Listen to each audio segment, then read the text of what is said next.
America. Yeah, no, I'm not that guy. Yeah. No, I'm not one of those two dudes either. Hey, this is John coming at you from Two Marine Dads.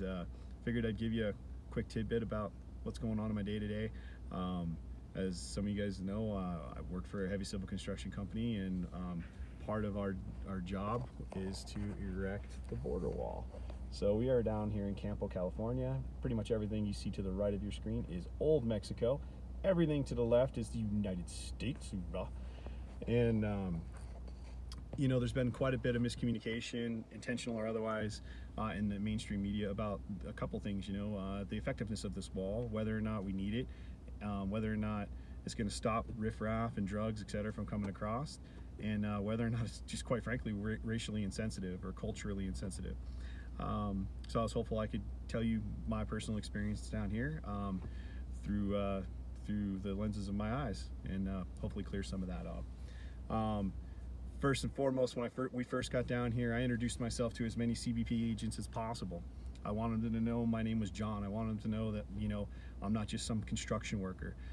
We've got snakes out here, and of course the human element of, you know, of drugs coming across, and quite frankly, we threaten that. So there is a physical safety thing involved. So I wanted them to know, hey, John's in trouble, not some construction worker, and I want them to know my team. So, you know, we by all means, we brought them in and we showed them as much equipment as possible to kind of establish a relationship. And, you know, the first words out of their mouth were, is this wall going to go all the way through complete? And I kind of looked at them, I'm sorry, sir, you know, I don't understand what you mean. Is it going to be all the way? Are there going to be gaps? No, sir, there will be no gaps. You know, like we have, you know, it'll be in the ground and concrete and be up in the air about 30 feet, and it'll go all the way. We will not be having gaps in it. And they were elated. They were just stoked. I shook my hand, shook everybody on the crew's hand.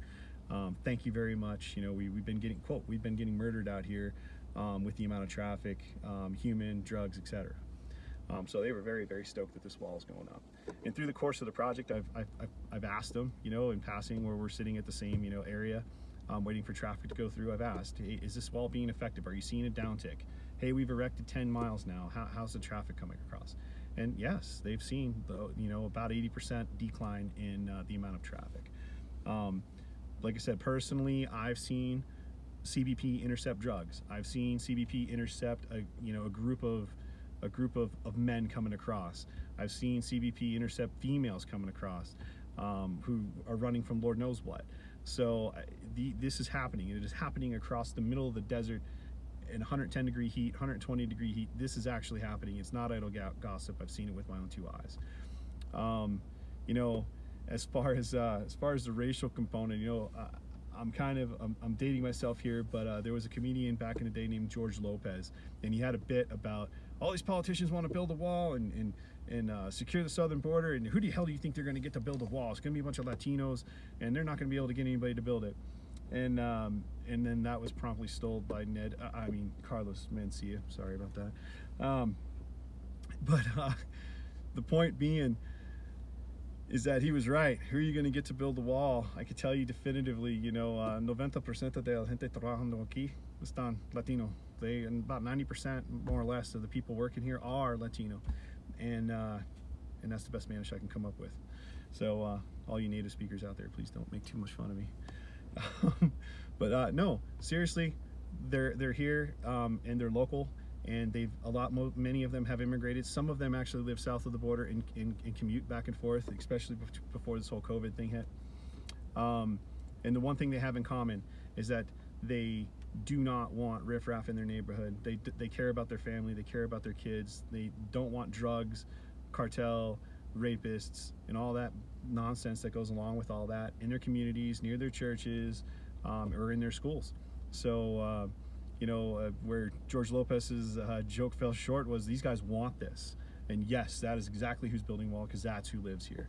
And but yeah, they absolutely want it. And you know, that kind of brings me to another subject. We talked last night about being a dad and, you know, being a husband and what that means. And what I've noticed is that culturally, it doesn't matter. Racially, it doesn't matter. If you're worth the skin you are printed on, it doesn't matter. You should care about your country, your community, and your family. And those are things that doesn't matter what race or what culture you're in. Those things transcend the bullshit. Those things transcend the race. Those things transcend culture.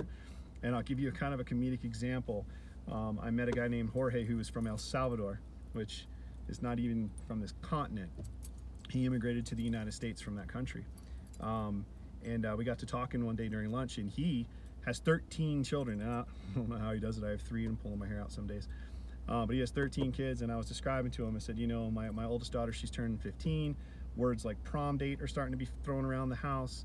I think my daughter's a pretty girl, you know, thank God she doesn't look like me.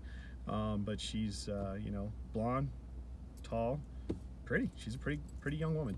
And I said, you know, I might need to have to buy a double barrel 12 gauge and be cleaning it or something when her date arrives, you know.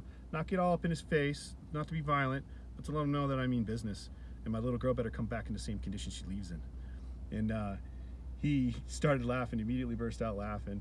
And he said to me, he says, Johnny, you don't need a double barrel 12 gauge. What you need to be doing is you need to be sharpening a machete with a stone when he comes through the door. He's like, a shotgun is too quick, but sharpening a machete is personal. And that's the best El Salvadorian accent I can come up with. But that's what he said, you know. And what does that mean? That means he's not even from this fucking continent. You know what? Total different culture, total different country. Couldn't have had different upbringings. You know what?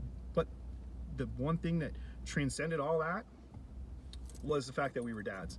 It was the fact that we cared about our kids, the fact that we cared about our community, the fact that we cared about our family. So this wall is pretty much representative of that. You know, here in the United States, e pluribus unum, you know, out of many come one. And I take that seriously. So if you're worth the skin you printed in, you care about your community, you care about your family. Semper Fi.